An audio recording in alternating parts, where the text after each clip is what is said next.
Salut les artistes, voici un nouveau numéro de Cinéma In et aujourd'hui on va faire du camping. Alors? On n'attend pas Patrick? Échanger avec l'autre visage de la France qui apparemment n'est jamais représenté dans le cinéma français. Encore 2000 bornes et il est fini de rôder. Moi j'aimerais mieux qu'il soit fini de payer. J'aime mieux dire que ça coûte plus cher qu'une femme du monde. Les prolos, ou plus généralement appelé le français moyen. Alors François, comment ça va? Ça va. Le trac. Un peu d'appréhension? En forme? Imbattable. C'est beau. Rencontrer un animateur de télévision qui se sert des autres pour se faire mousser. Non, ce n'est pas la réalité. Dupont-la-Joie.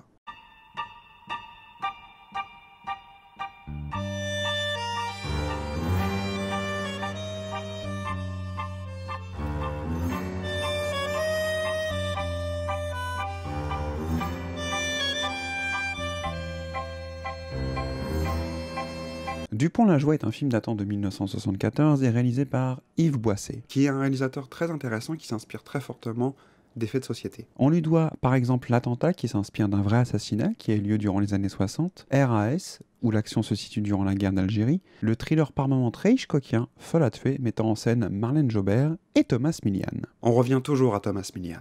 Le juge Fayard dit le shérif, avec Monsieur Patrick Devers, s'inspirant une nouvelle fois d'un vrai assassinat.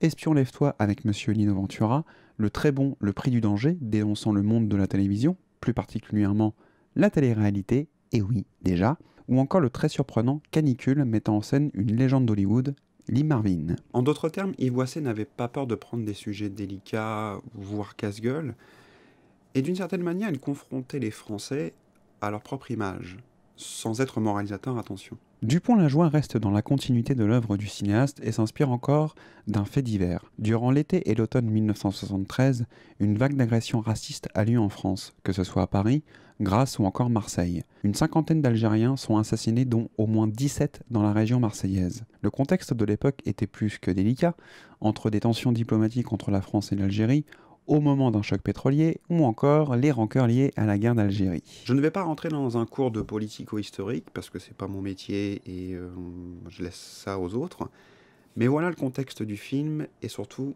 voilà l'inspiration principale. Le film met en scène le comédien Jean Carmé, qui est un des visages marquants du cinéma français. On le retrouve dans le sublime Les Visiteurs du Soir, Les Démons de l'Aube, incarnant Durandal, pas lui, un autre, le magnifique Les Enfants du Paradis, Elle boit pas, elle fume pas, elle drague pas, mais elle cause de Michel Audiard, Le Viager, Le Grand Blond avec une chaussure noire, Le Sucre, La Soupe aux choux, incarnant Le Bombé. Claude! Elle glow! Pierre Tornade, excellent comédien que l'on peut voir entre autres dans Mais où est donc passée la 7ème compagnie, mais on se souvient surtout de lui grâce à sa voix. Et n'oubliez pas de prendre votre potion! En m'invitant ici pour le mariage de votre fille. Et je prie le ciel pour qu'elle ait vite un enfant. C'est cuit. Ce cher prince Jean organise un important tournoi de tir à l'arc, tel que nous le connaissons et qui nous parle quelquefois. C'est Lucky Luke. Lucky Luke! Que l'alerte est passée, je vais me retirer. Il y a un match de football à la télévision. Va falloir que je change les piles de mon appareil acoustique. Il est tellement bête, il marche à chaque fois. Avec qui tu as été très aimable et très aimable avec moi. Est-ce que je peux être très aimable avec lui? Bien sûr.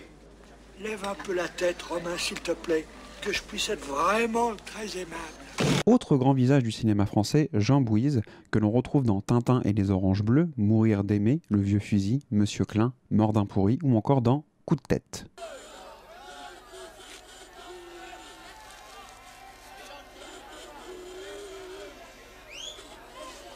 L'autre moitié à la fin du match si on gagne.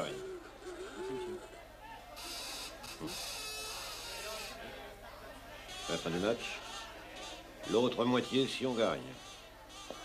Seulement si l'on gagne.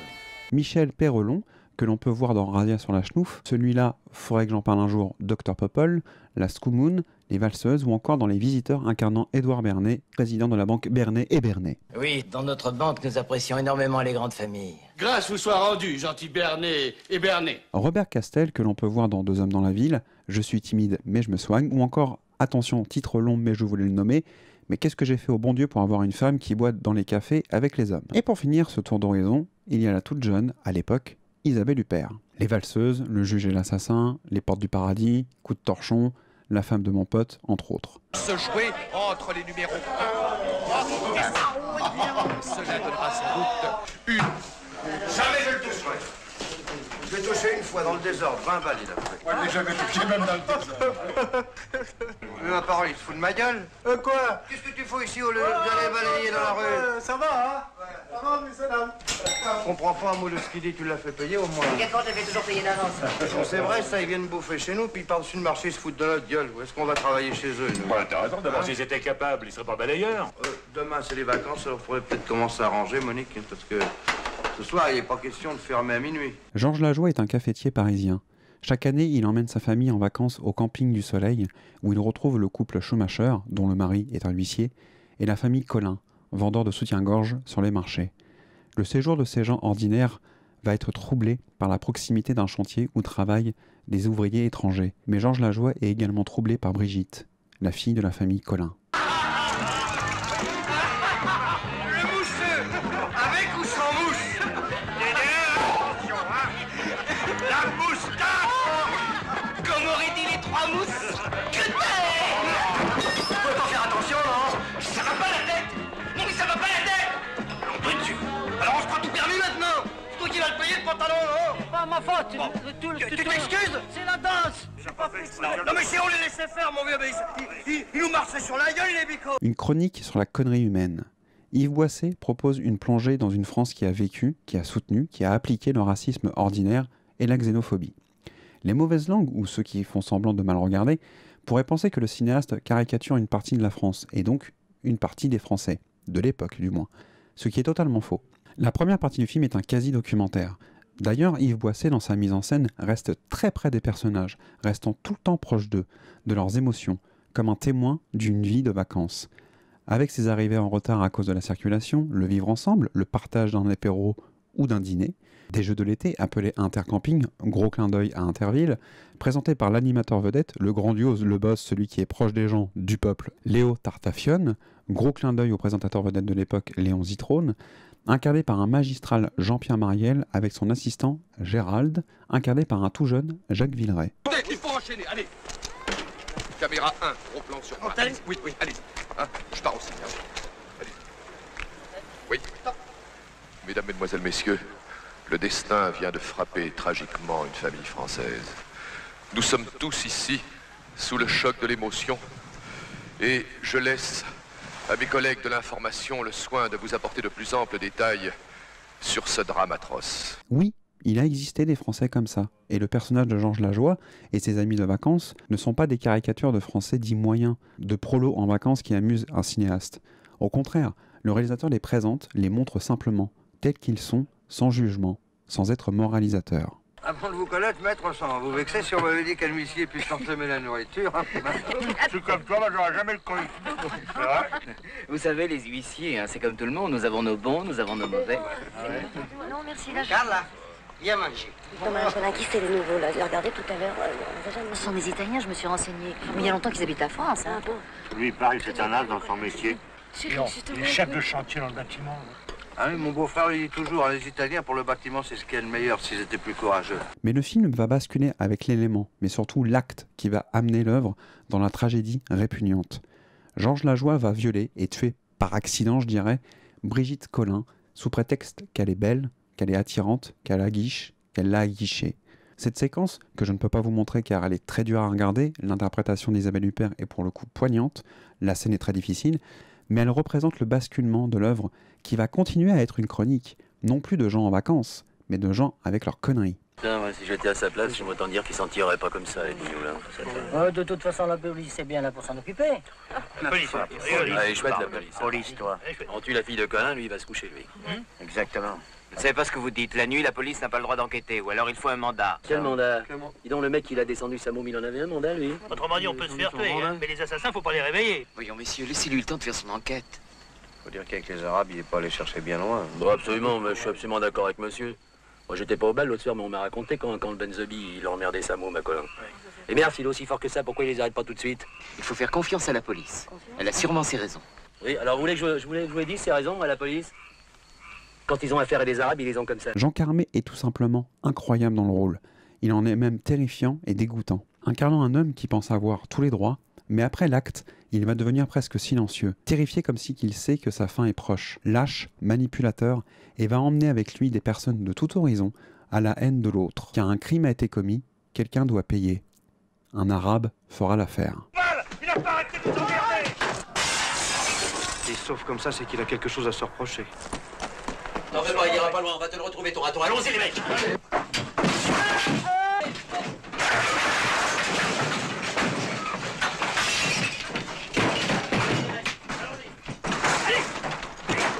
Pierre Tornade est tout aussi juste dans le rôle du père de Brigitte, un père aimant qui va perdre ce qu'il a de plus précieux et va être perdu à cause des autres. Mais la justice, bien évidemment, va entrer dans l'histoire. L'excellent Jean Bouise incarne l'inspecteur Boulard qui veut faire son boulot correctement, mais la situation est trop délicate et des personnes plus haut placées que lui vont lui faire rappeler. Un lynchage. Oh. Pardon, c'est le mot qui vous gêne? Ah oui, j'oubliais, pardon. Un lynchage, c'est bon pour les Américains avec les Noirs, mais en France, un lynchage, ça n'existe pas. Et pourtant, cet homme a été victime d'une chasse à l'arabe. En français, ça s'appelle une ratonnade. Pour l'instant, rien n'est prouvé. Il faut attendre les résultats complets de l'enquête. Tiens donc. Parce que d'après vous, les témoignages des Arabes, ça ne compte pas. Non, j'ai pas dit ça. Mais il pourrait s'agir d'un règlement de compte. Une histoire entre eux. Si c'est le cas, ils ont tout intérêt à raconter qu'ils ont été attaqués de l'extérieur. C'est logique. Tous les personnages, même les plus petits, sont très importants, et donc les comédiens le sont tout autant. Michel Perrelon, qui incarne Schumacher, est parfait en huissier vicieux, manipulateur, presque bobo avant l'heure, fourbe même. Victor Lanoux, qui incarne un ancien soldat de la guerre d'Algérie, justement, est tout simplement excellent. Il est littéralement le beauf raciste qui va entraîner les autres dans la violence. Mais il y a un personnage qui représente l'espoir d'une certaine façon. Il s'agit du propre fils de Georges, Léon Lajoie, qui en vue de la situation va petit à petit désapprouver les actes, les choix, les pensées de son père, quitte à s'éloigner de lui, voire même à le renier. Yves Boisset propose un film très fort, violent. La séquence de lynchage en est un bon exemple. Dur, difficile et terrifiant. Car malgré les années, le temps qui passe, la population qui a évolué, cette situation peut revenir malheureusement. Des Georges Lajoie, entre autres, existent encore. Des Léo Tartafione, ces présentateurs vedettes qui pensent être proches des vrais gens qui s'incrustent dans des drames pour bien se faire voir, existent encore.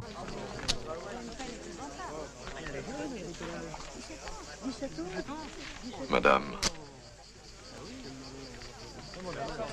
Monsieur. Le malheur qui vous frappe me touche autant que vous.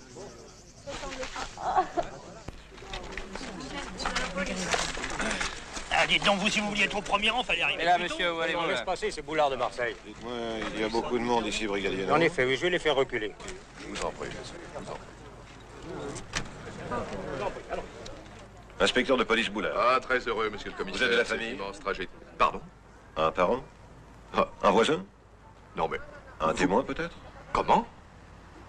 Ça fait, vous ne me reconnaissez pas? Non, je regrette, je n'ai pas la mémoire des visages, sauf pour les assassins. Ce n'est pas votre cas, je suppose. Non, moi, je suppose que c'est une Dans plaisanterie, quelles mais conditions enfin... vous pouvez voyons, exposer. enfin. Je vous remercie, messieurs.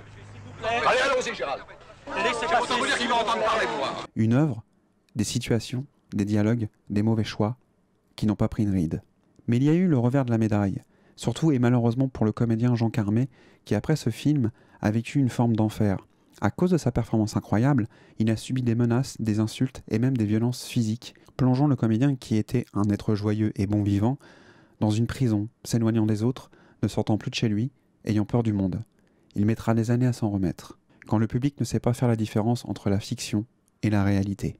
Le film devient très compliqué à trouver en DVD, pas de Blu-ray pour le moment, monsieur les éditeurs, madame les éditrices et tout ce joli monde-là, bah ce serait bien un combo DVD Blu-ray pour ce film qui est percutant, qui fait froid dans le dos. Pourquoi? Parce que malgré les années et le temps qui passe, il est toujours fort, il est toujours difficile à regarder quand même. Il y a des séquences qui sont très dures et très violentes, hein, et pas forcément que physiques, mais aussi en termes de puissance des dialogues. J'ai choisi ce film parce que j'ai lu sur Twitter que apparemment le cinéma français s'enferme que sur, en gros c'est des films bourgeois qui parlent que des bourgeois et les prolos on laisse de côté.